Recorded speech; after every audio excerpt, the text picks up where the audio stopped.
On the trail to climb up here to see the overlooking view of the Grand Prismatic Spring.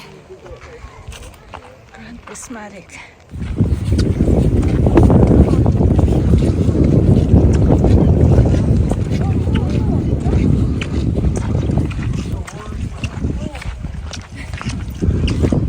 Fire.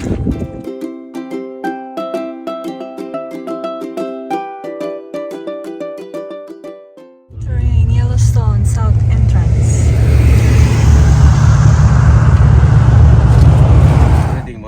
Yellowstone National Park is a national park located in the western United States.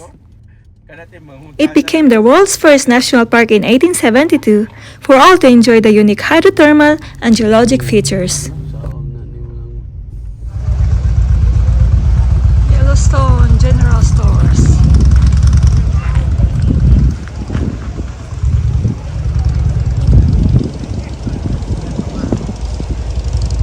So crowded in here. Rush hour to see the Old Faithful Geyser. The world's most famous geyser, the Old Faithful in Yellowstone, currently erupts around 20 times a day. These eruptions are predicted with a 90% confidence rate within a 10-minute variation based on the duration and height of the previous eruption. Let's time it.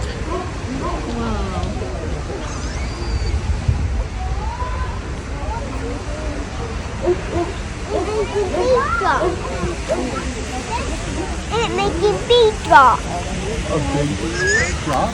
During visitor center hours, geyser statistics and predictions are maintained by the naturalist staff.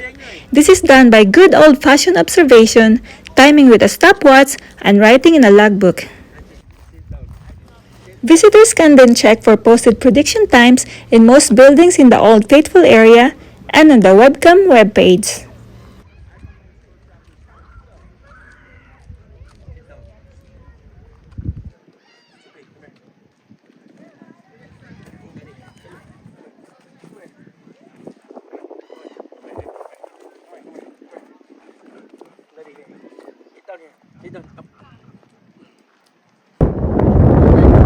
During an eruption, the water temperature at the vent has been measured at 204 degrees Fahrenheit or 95.6 degrees Celsius. The steam temperature has been measured above 350 degrees Fahrenheit. So we need to stay a safe distance from thermal features and never leave the boardwalk to walk on a geyser fragile crust.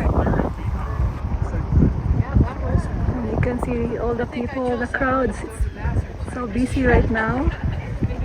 And they're also waiting for geyser to erupt. It has also been estimated that the amount of water expelled during an eruption ranges from 3,700 gallons for a short duration of 1.5 minutes to 8,400 gallons for a longer duration of 4.5 minutes.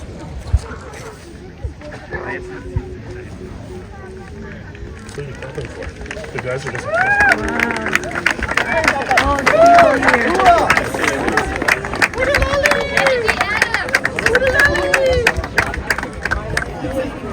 All the crowds just watching the Old Faithful Geyser.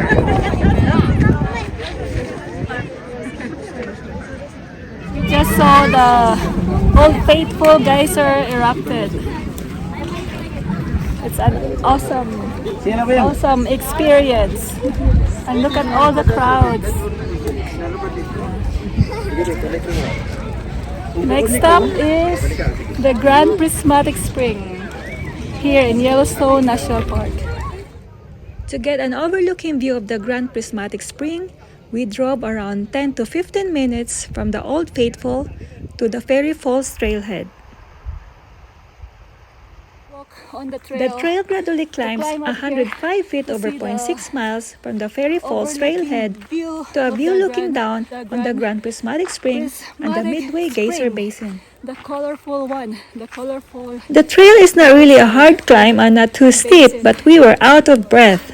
While Yellowstone National Park is over 8,000 feet above sea level, so any physical exertion feels a lot harder than it would be normally due to the lack of oxygen in the air. So the best thing to do is just take your time and not rush yourself. Grand Prismatic Spring is the largest hot spring in the United States and one of the largest in the world. Located in Midway Geyser Basin, so named because it is between the upper and lower geyser basins, and it is one of the most popular attractions in Yellowstone National Park.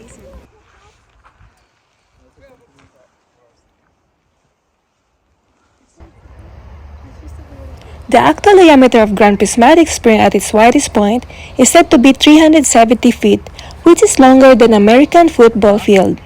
And the colors that make it famous are a result of extreme organisms living in the hot water.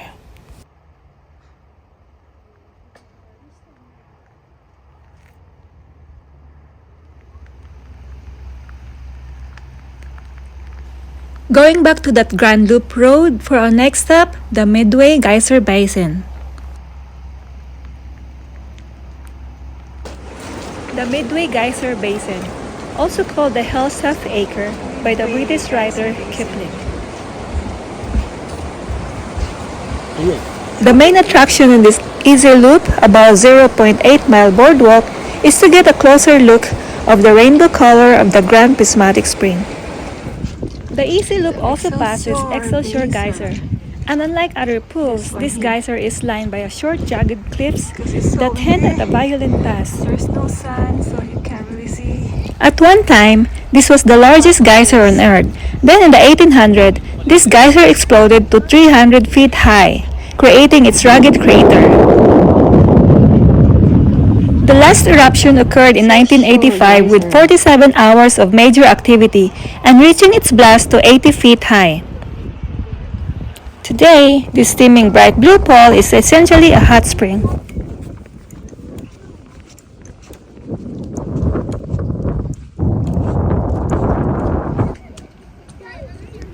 As Old Faithful may be more famous, but the Grand Prismatic Hot Spring is the most photographed thermal feature in Yellowstone.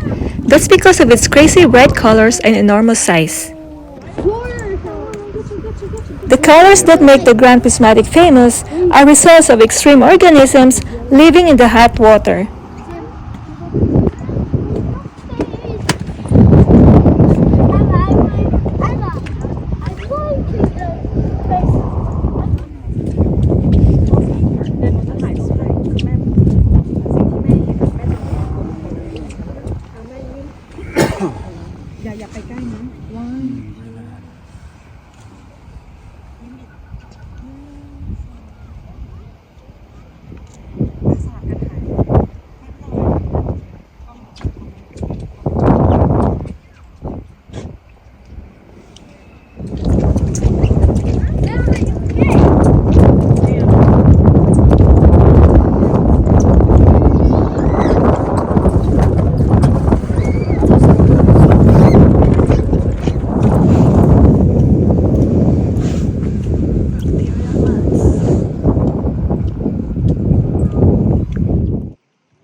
Facial steam.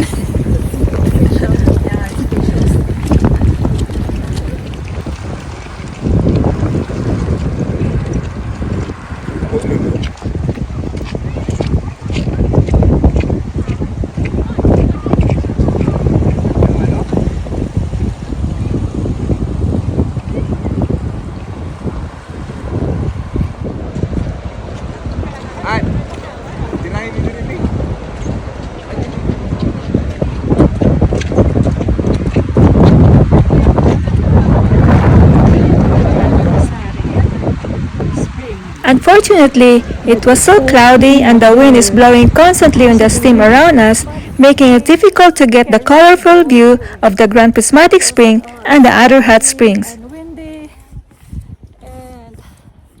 And lastly, be sure to stay on the loop or on the boardwalk because it is illegal and very dangerous to walk on the geyser basin.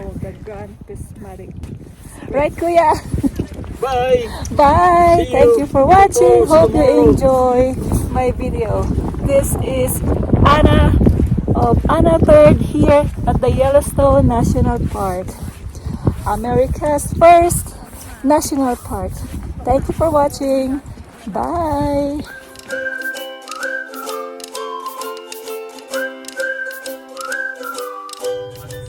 Nag-shooting eh.